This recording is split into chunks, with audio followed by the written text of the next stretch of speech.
Foodies and spice. Geena day for kitchen, water done day for fire. Oh boy, see them done day for pots, they boy together. My belly done the sweet plus everybody get together.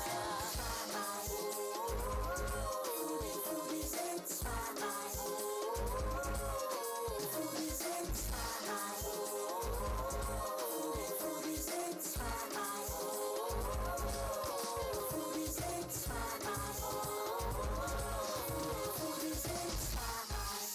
You're welcome to another wonderful episode of Foodies and Spice. My name is Geena, and today on the show I am making which kind soup? Mama Coco, Ogbono soup.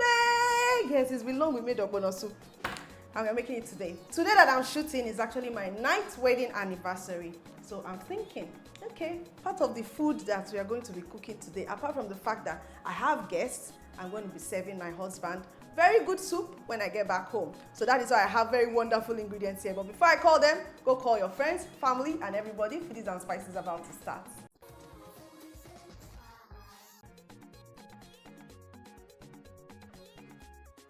Welcome back. Have you chilled your Malta Guinness? Because if you've not done that, go do it. Apart from that, I'm making a very beautiful Malta mocktail today with what? Tigernut. You know that thing they used to say about Tigernut drinks, right? Imagine adding cold Malta Guinness on top. All right, let's call our ingredients today. I've got assorted meat, bomo, snails, periwinkle, smoked fish, crayfish, stockfish, pepper, onion, seasoning, palm oil, and scent leaf. Yes, I'm using scent leaf for my Ogbono soup today. I have Ogbono seeds. That said, let's cook the meat.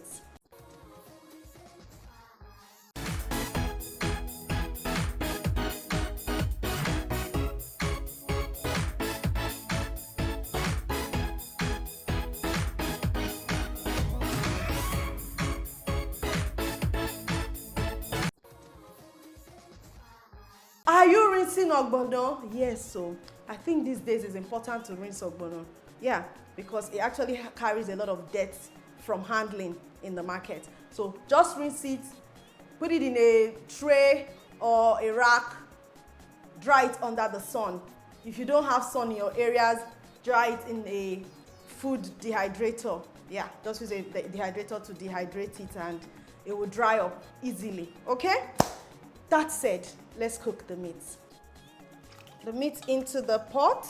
I'm going to be adding some onions, some salt, seasoning. Stir on this. Cover this now to cook. While the meat is cooking, I'm going to blend the Ogbono seeds. Yeah? Bush mango seeds. All right, so let's check on the meat. I'll add some water to the pot of meat to cook. Now, the next thing is to blend my pepper and crayfish. This is fine. The next thing I want to do now is add the other proteins into the pot. So the snails go in. I'll add the pomo later because this is soft pomo. Pomo Ijebu doesn't take time to cook. So I'll add it later. I'll cover this to cook now. Now, it's very traditional that you warm up your Ogbono seeds. And this is to avoid it from clumping up in the soup. And you just need, you're not cooking it, you're just warming it. The stockfish goes in now. Make sure you clean your stockfish, get rid of all those bugs that comes with it sometimes. The pepper and the crayfish. And pomo. I'll be adding the Ogbono now. Yay, the Ogbono draw. But I'll still tell you. So at this point, you don't cover your pot again, or else you will lose the viscosity. Just allow it to cook for about 3 to 5 minutes. Then I'll garnish it with scent leaves. A lot of you may not know you can use scent leaves for your Ogbono, but you can. Actually gives it a very beautiful taste. We use bitter leaves too, washed bitter leaves, yeah. But scent leaves, you like it if you've never tried it before. So, nothing is too much for today. And after that smoked Titus fish goes in. Periwinkle. I'm just adding a bit because I remember that my scent leaf needs to go in. Just a handful is okay, and you just slice it roughly. To discuss with me today again on a very fun topic, okay? So immediately this soup is ready, we go straight to our podcast. Like I said, just a handful. Then the periwinkles.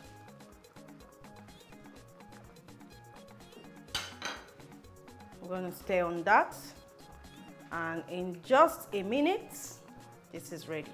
So we are eating this with eba here with my guests. At home I will look for pounded yam for the Ekiti man. All right, this soup done. We have podcast, and we also have the Malta-infused Tigernut infused drink that we are taking home today. But I also give my guests to taste, so that I hope they have someone. Well, we'll discuss that later. Okay guys, so it's time for our Malta mocktail, and today we are making Malta-infused Tigernut drink. Now, if you now combine it with the amazing vitamin B that's in your Malta Guinness, so you see that is a very good drink this festive season. Amazing. You can also see that Malta Guinness has a refreshing new look. Yeah, so look out for it. And if you also find the old look in the market, it's still the same amazing taste. Okay? Just before that one leaves the market, you can be buying that and be buying this. Good.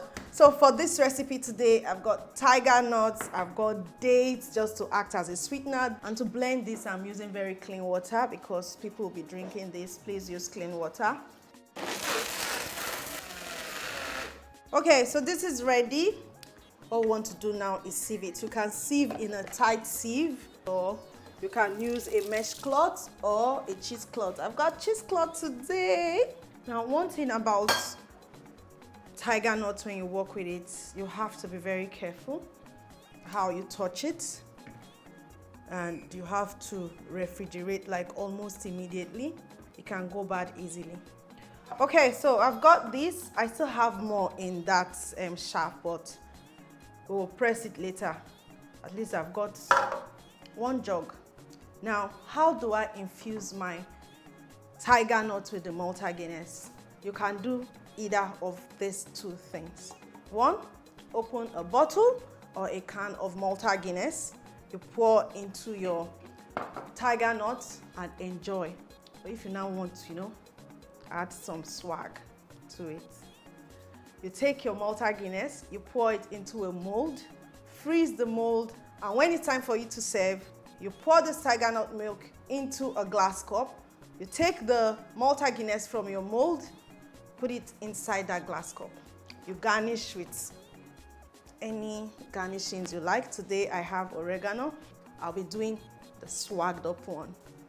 So this is it, my Malta Guinness infused tiger nut drink, or the other way around. There's Malta Guinness inside, and you are getting premium enjoyment from your Malta Guinness. Yeah?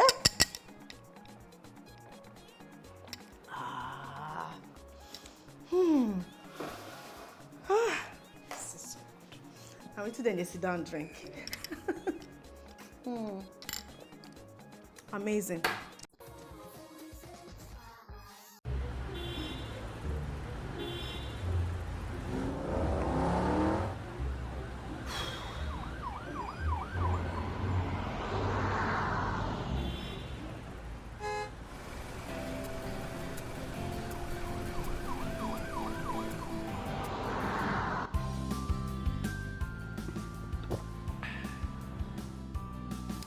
No matter how you celebrate, spread the goodness with Malta Guinness.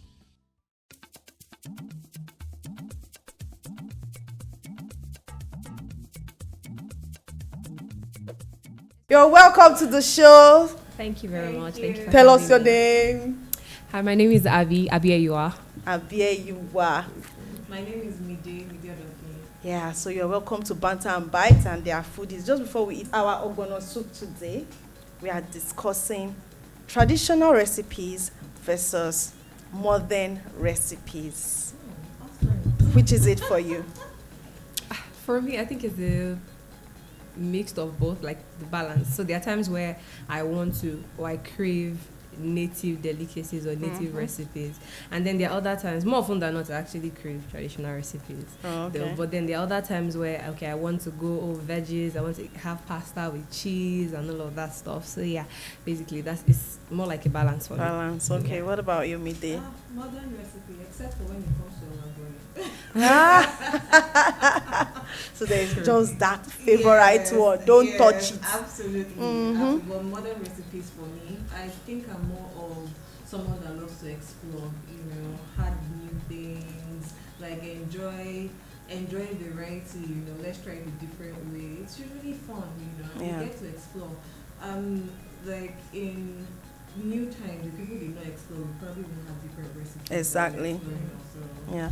So in terms of cooking, Okay. traditional recipes, modern recipes, which would you rather cook?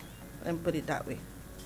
Okay, outside of the work that comes with traditional recipes, I think I actually prefer traditional recipes. To cook. Yeah, to cook, yeah. So if you can take out the work and maybe I have like No, they are together. The work, the they point, are they come together. So together. that's why I'm asking. Because if you say, let's choose which one would you prefer to eat, for me, I'll say a balance.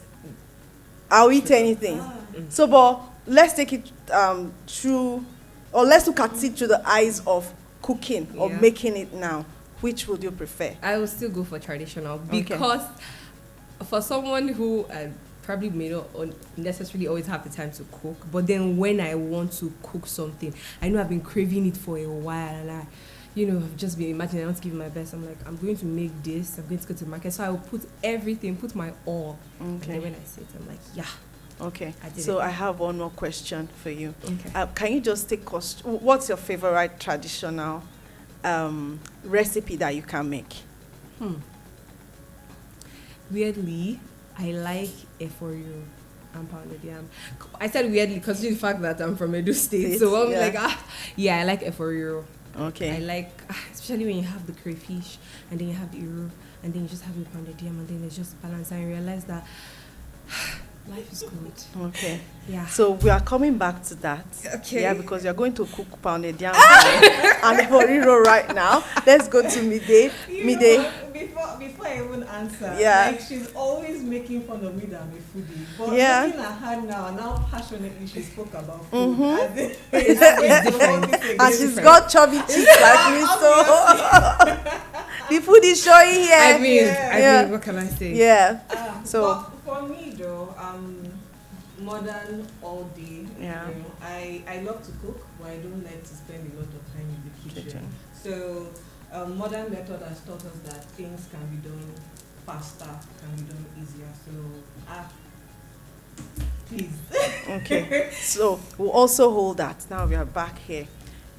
Your eforiro, Yes. your pounded yam. Yes. Now, if you want to make it, for it to be traditional, we have to do from scratch without modern utensils.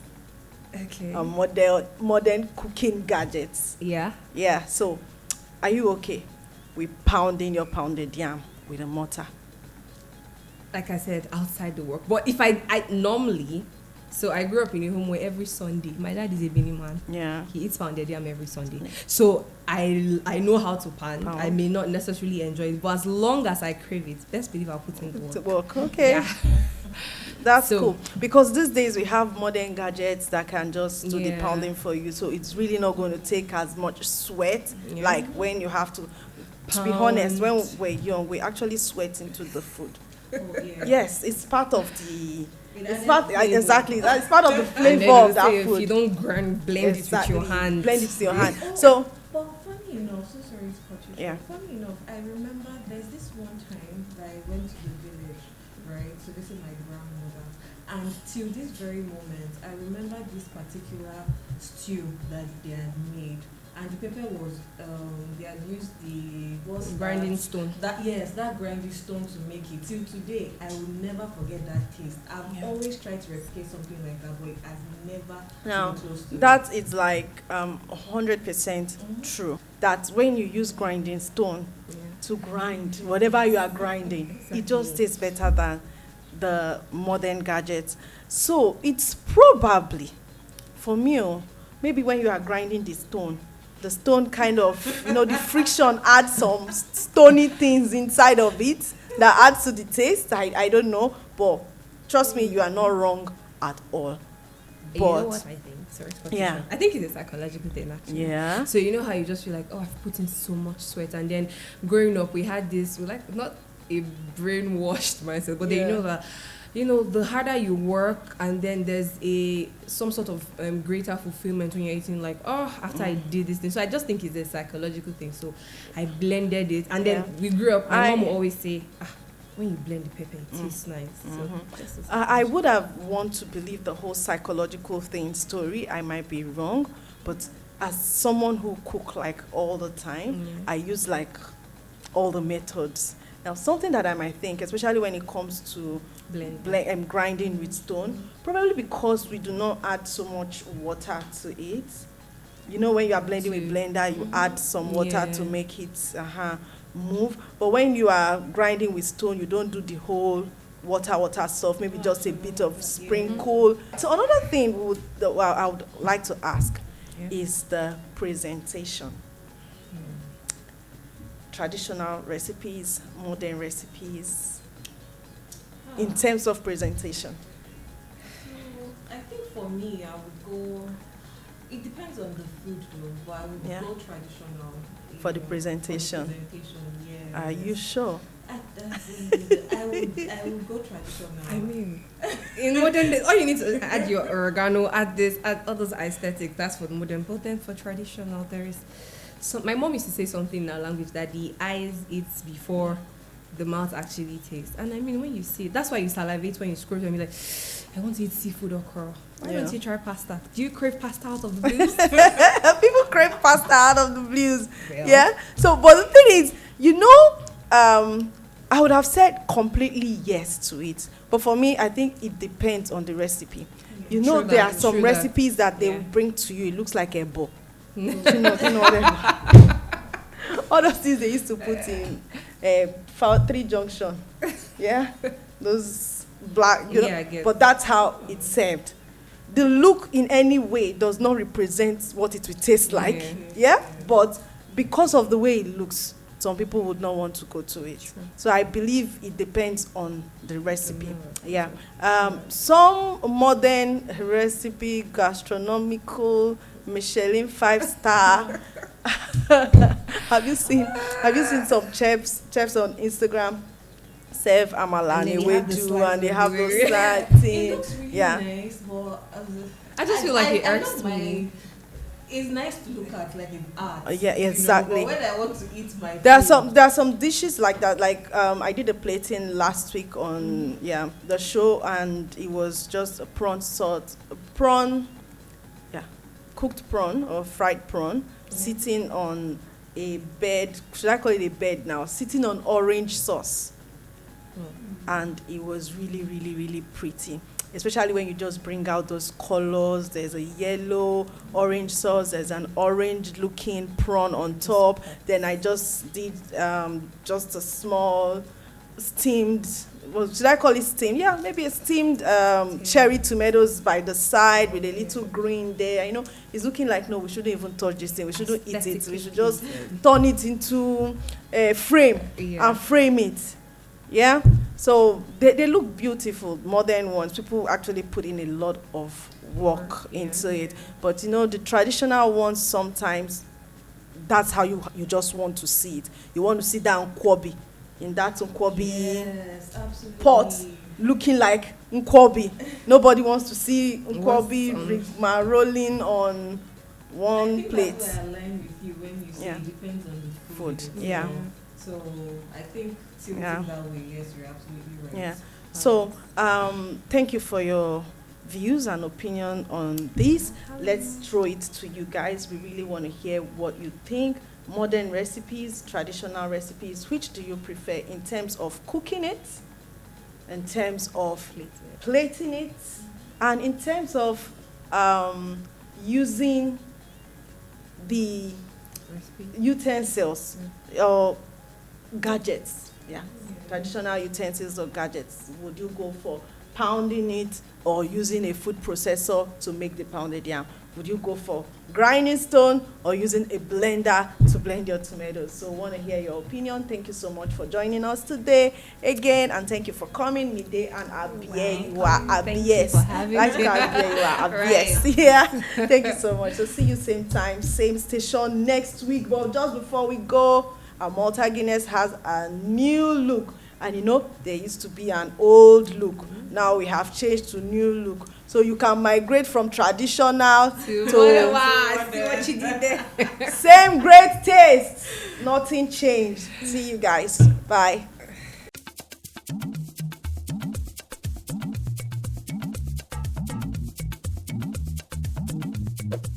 So I'm here to share goodness with Mide and Abies with this our Malta Guinness infused Tigernut drink. Maybe you guys would have to give it a shorter name after you taste it. So, but this is cheers to the good life. Cheers to goodness. Thank you so much for coming today. Have a taste and tell me what you think.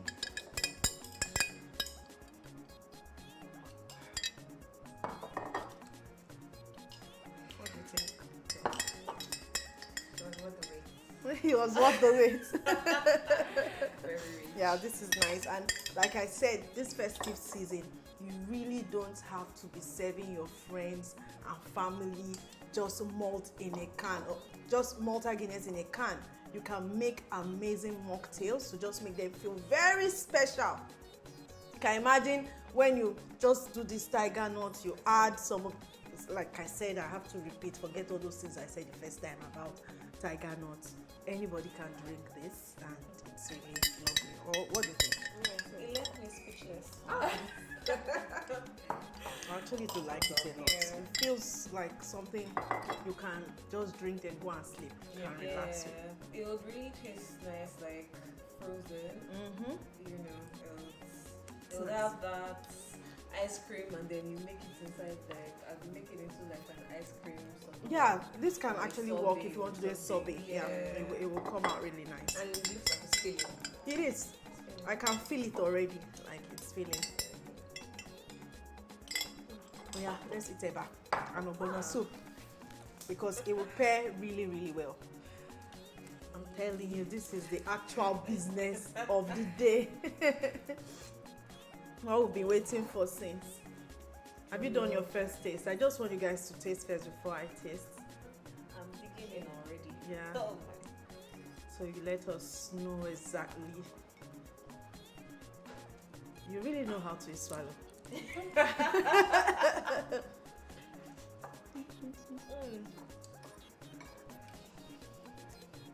What are we talking about again? Oh, then, I'm telling you, this is good. Please, is there more? Can I take some home? Yeah, you can. This is actually good. This is actually good. Like, I shall. Be nice. Have you tasted the periwinkle? I'm just enter in my mouth now. This is really good. This is good. Guys, you see all this food that we are eating? You'll find it at the Foodaholic Festival 2024, December 14th. JJT Park, Alausa, Ikeja. Don't miss it. It's your festival. As long as you're a follower of Foodies and Spice, it's your festival. Walk in. It's free. You don't need to pay. Just come in with your family and friends. Everybody, man, woman, boy, girl, children.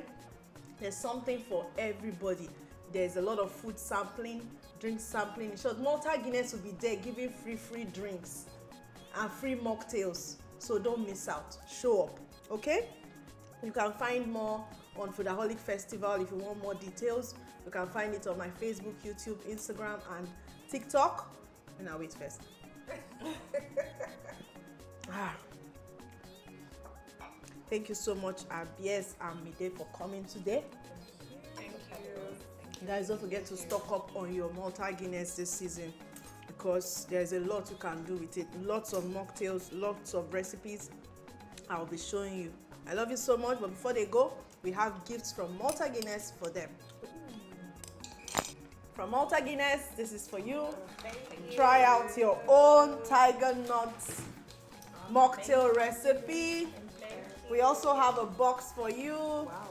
Yes, so these boxes contain some little souvenirs inside too. We love them. Find them very useful.